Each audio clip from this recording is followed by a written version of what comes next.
tradicionalno organizujemo Padobranski kup i kup u motornom letenju, ali sad govorimo o Padobranskom kupu.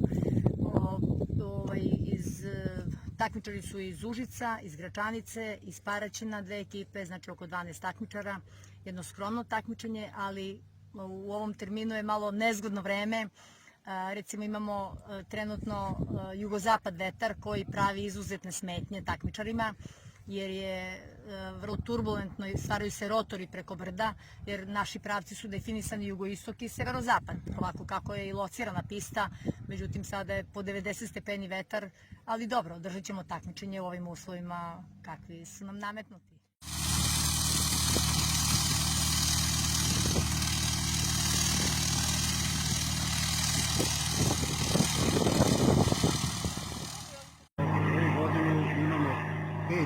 Takmičara.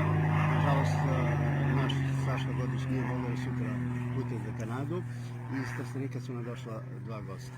Znači, bit će uskoro takmičenje, merit će se po sistemu preciznog sletanja, svaki metar napred 5 kaznenih poena, svaki metar unazad 10 kaznenih poena. Očekujemo jedno fair i korektno takmičenje, ovo je inače regionalno takmičenje, četvrto po redu